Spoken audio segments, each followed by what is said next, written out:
Hey guys, welcome back to my channel here. I'm very excited for today's video. I don't know if you can see out the window, but it is raining, it's thundering. It is a perfect atmosphere for going through part 1 of my October reads. My goal this year was to read a lot of haunted houses, ghost stories, spooky, creepy books. Can you hear it? I love the sound of rain. And I'm actually doing 2 parts to October because a lot of times what happens is I'll read 5 or 6 books and then I'll film a video a few weeks later and I can't remember very well as much as, like, it's not as fresh as I'd like it to be. The first book I read, I'm like, what happened? Who were the characters? What were their names? I don't remember. So because my goal is to read a lot of books, I am going to do this in a 2-part. These are the books that I read for part 1 right here, and we're going to talk about them. I do also have, I'm going to show this off. I got this on Etsy. It's so cute, my little reading ghosts for Halloween. So excited about that. The books that I read this month, let me preface this by saying I really like to be scared when I want to be scared. Like, I watch a ton of scary movies. I love horror. I love going to haunted houses and stuff like that. I don't know if maybe if I was expecting too much, if I was just really wanting to be kind of grossed out or terrified or horrified by some of these books, and it just didn't happen. I read a few books that I did enjoy, and the rest of them were just kind of like, they were fine. Nothing too scary. I'll get into it with each specific book. But this month so far, the reads were just okay. They were just okay. Unfortunately, I haven't had a book yet that has really terrified me. Fingers crossed, maybe part 2. But let's talk about them. Let's stop. Oh my gosh. Why is there so much noise in the background? That's my heater. The building's heater, I can't control it, just randomly goes on and off. So that's what I'll hear at like 3 in the morning. Anyway, let's talk about these books. So first one, let's talk about The Spite House. I bought this book, I want to say last year. I remember I bought it, if this is the one, right after Halloween, because I remember thinking, I wish I had bought this a little bit earlier. I could have read it for Halloween. This is about a man who is on the run, Alfie, with his 2 daughters. We start the book, we don't know why, we don't know what's going on. We just know that they are moving from place to place. They had this kind of sudden exodus from home.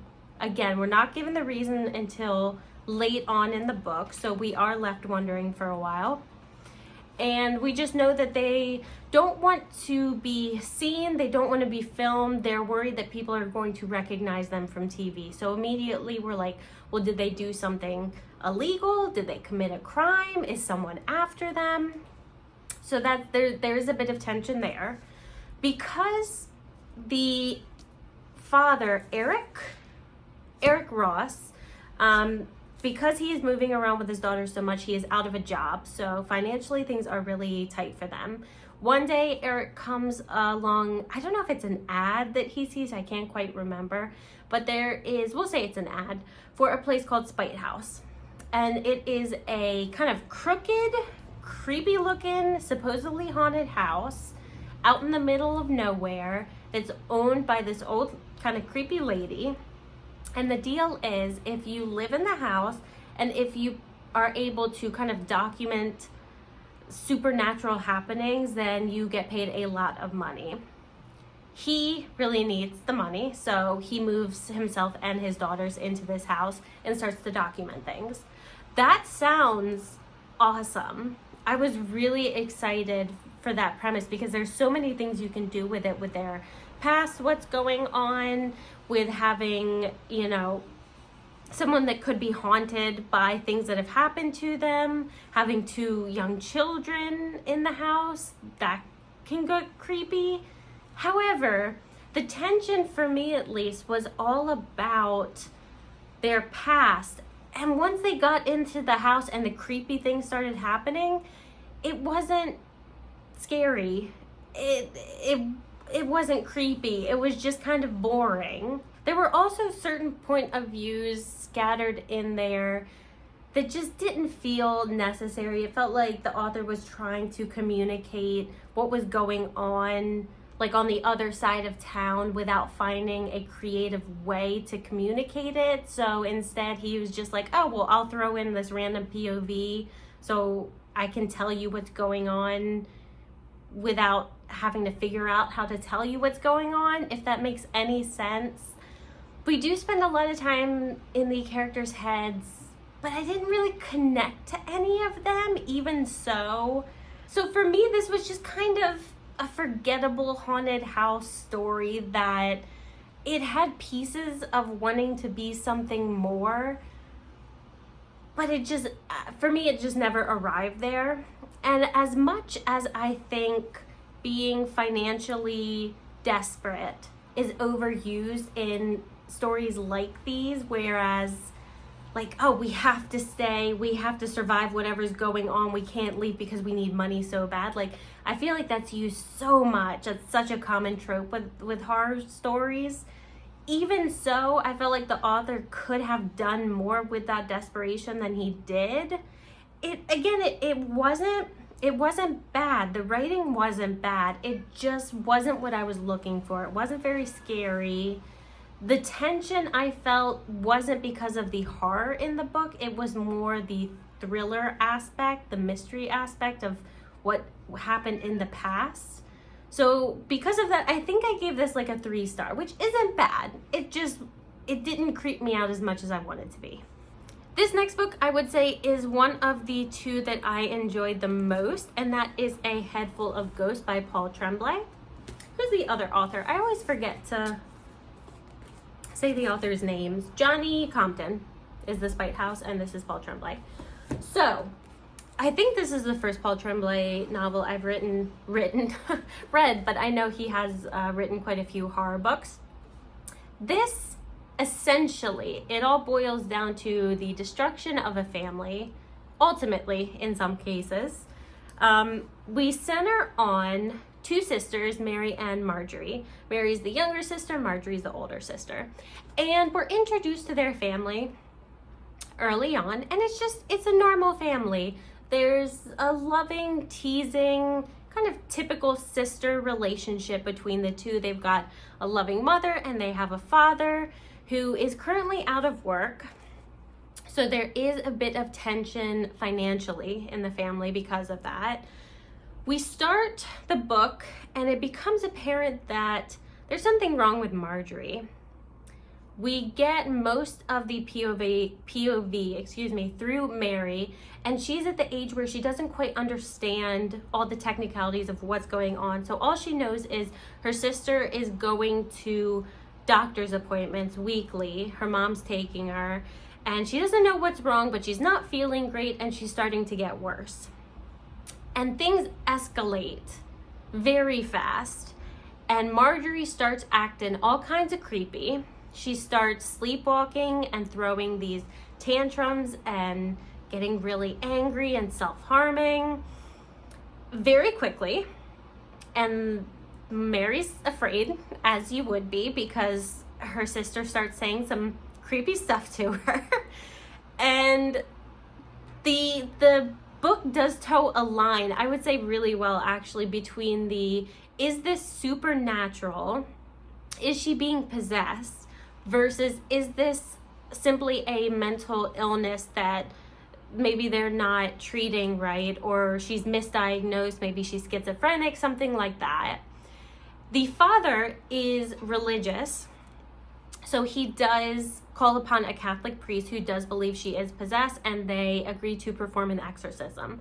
Now, because of the financial constraints of the family, they actually agree to be filmed, and a documentary crew comes in to film what's going on with Marjorie and her whole exorcism. So part of the book is that night, what actually happened that night. Part of the book is Mary, the younger sister, like 10 or 15 years in the future, talking about the show that was created about her sister, and we're kind of, with each storyline, we get closer to what actually happened that night. I quite enjoyed this book, I have to say. It had a few twists and turns that I really enjoyed right up until the end. I liked the writing. I thought the characters were pretty interesting. I thought the relationships were interesting. So I think I gave this 4, maybe? Did I give it 4? I don't remember.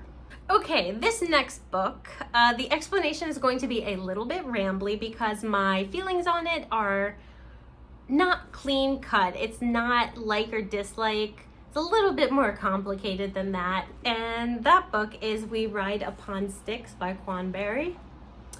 Okay, this book. This book was very odd. This is about a girls team, girls field hockey team. We start off at field hockey camp, and this specific team, they're not doing so hot.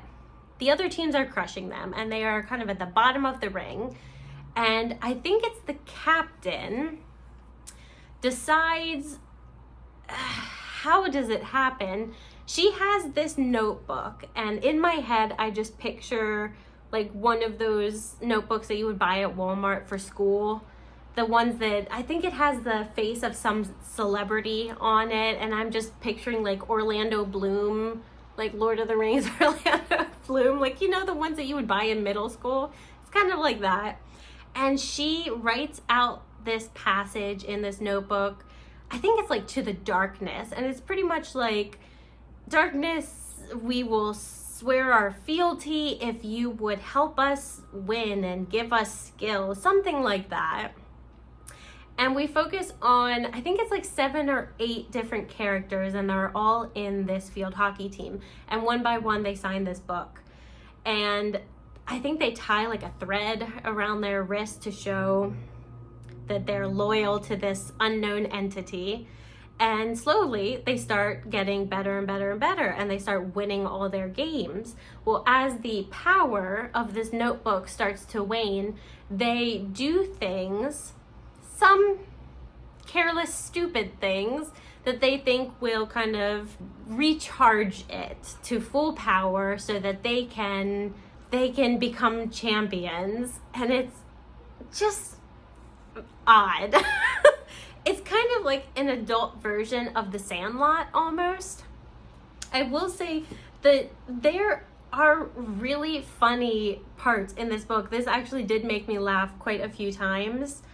It is a bit long, and it felt a bit long. It doesn't look that way, but I think because there are so many characters and we're focusing on all of them at one point or another, I'm not crazy about so many POVs. But overall, it was mostly enjoyable, I think. It was a very odd book. Which, hey, sometimes that's what you need, so. Next book is Magic for Liars. This author, Sarah Gailey, I did read The Echo Wife by her a few years ago. Absolutely loved it. This book, we focus our main character, Ivy Gamble. She is a PI, and mostly her jobs consist of trying to catch one spouse cheating on another, or people trying to pull scams on their insurance companies. But one day, she is visited by a headmistress of a magical institute who wants to hire her to solve a murder. The person who was murdered was a teacher at this institute who was literally ripped in 2 pieces in the library. Now, the magical police have already investigated, and they deem that it was an accident. The headmistress is not convinced. She wants to hire Ivy to figure out what really happened and who killed the teacher. Now, Ivy, like all the characters in the previous books, money's tight. So Ivy decides she will take the job, even though her twin sister Tabitha is a teacher at said school. And things have not been very friendly between her and Tabitha for many years. We don't know why, but we go into it knowing that something went wrong.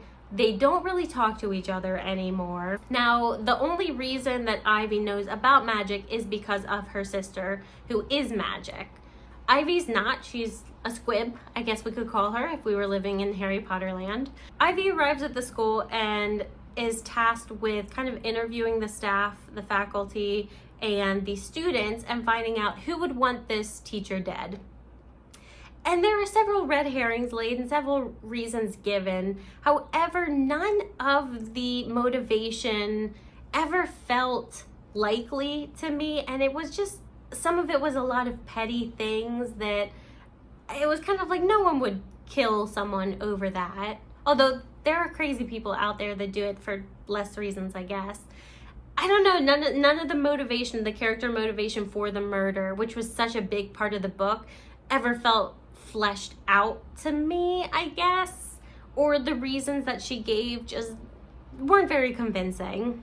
I wanted a bit more drama, a bit more mystery.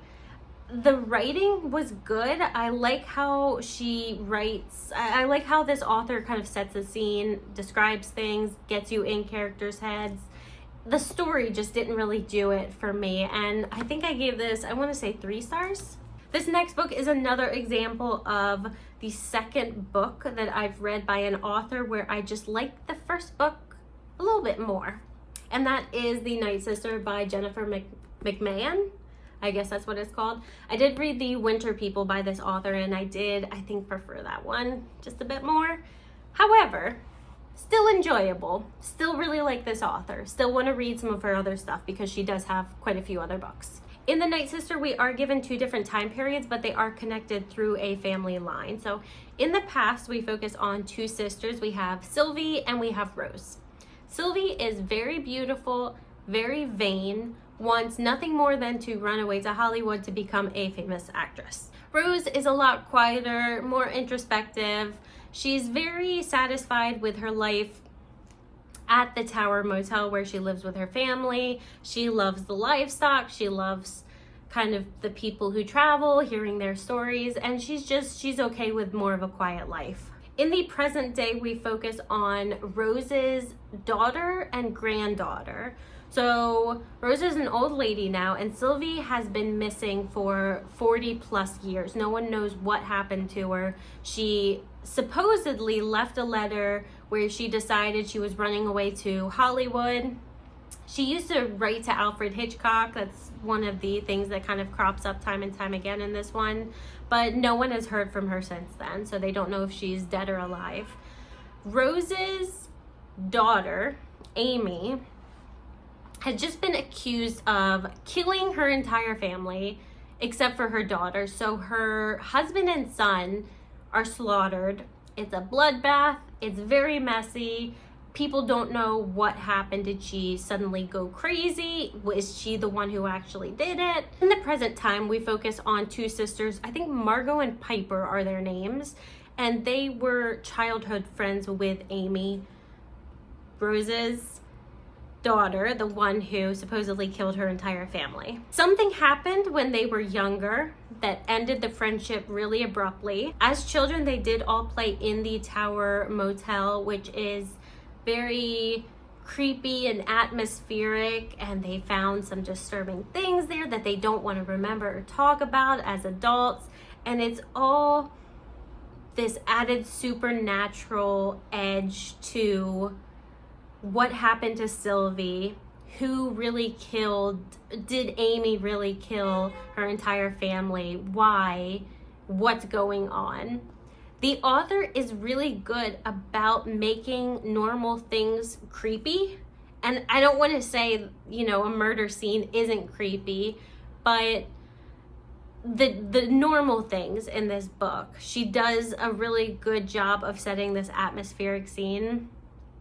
I remember with her first book as well, it was kind of, it took a while to figure out, is this supernatural or not? Or is it mental? Is it psychological? This one does that as well for the first 2/3 of it, and then it kind of clearly lays a path one way or the other. I'm glad it went a certain way because I do enjoy that. But yeah, I mean, this was pretty good. I didn't like it as much as The Winter People, but I definitely still want to read other books by this author. And she's, again, I'm reading a lot of people who have read written, gosh, why do I keep switching those? Who have written a lot of different books. So the good thing is, if I did enjoy these, hopefully I'll enjoy the others. Next on the list, we have Sign Here by Claudia Lux. This book definitely has a unique premise. So our main character, well, we do have a few different POVs, but we start out with Peyote Trip. I think that's his name. He works in hell on the 5th floor in the deals department, and that is exactly what it sounds like. The deals, he's able to bargain with people pretty much to sign over their souls, and he gives them wealth or revenge or any sort of petty human desires. Peyote used to be human, and there is this loophole in hell where if you sign 3 generations of the same family, then you get a do-over. You get to kind of be reborn and live your life over again and hopefully have a different end. The family that he currently has 2 generations, and he's working on the 3rd, is the Harrison family. And those are our other POVs. So the Harrison family, there's the mother, father, sister, and brother. I think we get POVs for all of them. The daughter of the family, Mickey, she doesn't have very many friends. She's kind of bullied. And one day, this girl named Ruth sticks up for her at school, and they become fast friends. Now, the Harrison family is about to go on vacation, but Mickey decides to invite Ruth along. And she's finally got a friend, and it's very exciting. They're all going to have a great time. The family definitely has its secrets. The father especially. His brother was arrested many years ago for killing a girl. We don't know, did he do it? Did the father do it? Is he taking the fall for someone else? Is he protecting someone? The mother had a strange relationship with that brother that was arrested. And as we read the stories, we're kind of piecing the past together, what people are trying to hide, what people are trying to forget. There are some really good twists. One twist specifically, if you've read it, I think you know what I'm talking about, that I did not see coming, but I really enjoyed. It's definitely not a scary book. It's more of a satirical kind of ha-ha horror book. The type of humor, I was reminded of Good Omens. I haven't read that book, but I did watch the season 1 of the TV show, where it's like things happen in hell where you have to, for example, carry a bunch of pens with you because the first 5 never work, or the only thing that there's on tap in this bar in hell is like Jägermeister or stuff like that would just drive you, small things that would drive you insane. I do wish the author had done a little bit more with the setting. You have such a unique setting, and she does kind of sprinkle certain things in there, but I just kind of wanted more out of it. There are complicated family issues in there. Again, it's not like a horror book, but it was fine. It was fine. It had its moments. We're gonna end on a high note, and that is Starling House. This is one of the books that I did really enjoy. We focus on a pair of siblings once again, siblings everywhere, Opal and Arthur. Opal has been taking care of her brother Arthur for a long time. He's very intelligent, he's a really good kid, and Opal knows that he deserves a better life than he can have in their backwater town. So she is working all these jobs to try and afford a better school for him, because she knows that he's going to be really successful once he gets out of this town. In this small town, the Starling House is famous for being probably haunted. It's had a lot of owners through the years, and a lot of those owners have met very grisly deaths inside the house. The most recent owner is a young man, I think his name is Arthur. Opal needs to make more money for her brother, so she is able to get a job at Starling House as a housekeeper. No one's lived there in a long time. It's decrepit, it's falling apart, so she goes in there every day and tries to clean it up. And it did give me some Howl's Moving Castle vibes, if you've read that book or even watched the Miyazaki movie, where she's like this kind of plucky, determined girl, and she's like, I'm gonna go in, I'm gonna clean everything up, and cobwebs be gone. And the house starts to respond to her. And I really like this about this book, that it was this haunted house that does move and kind of groan and sigh and react to how people are treating it. It's not this like inherently evil, I'm gonna attack everyone thing. So if someone's being mean to it, it might like give them a draft or something like that. Or if you punch the wall, the door might stick and you can't get out. So yeah, the house really has a personality all its own. This rich oil company comes in, they really want this house. The rumors have persisted. We don't know if they want it because of something supernatural or because there's simply oil maybe on the land. But they really want it. There's this powerful kind of company greed that comes in, and it's up to Arthur and Opal to protect the town and figure out the secrets of the house. And what the house is the house protecting? Is it guarding? Is it evil? Do they have to defeat it? You have to read it to find out. I thought this was really enjoyable. I liked it a lot. That's it, guys. Those are the books I read. Part one October. I will have a part 2. I think I've got 1, 2, 3, 4, 5, like 7 more books I think in part 2. I've read like 4 so far. And that's going pretty well. I'm feeling pretty accomplished, I have to say, for October. Good job, me. Because I have not done great this year. I am way behind this year. I'm like 25 books behind, but it's okay. If I don't meet my goal, it's okay. I'll live. Anyway, guys, I thank you for joining me. I hope you guys have read some of this, or maybe my reviews make you want to read some of this, or maybe not. I hope not, but that's the way it goes. So I will see you guys next time. Thank you again. Bye-bye.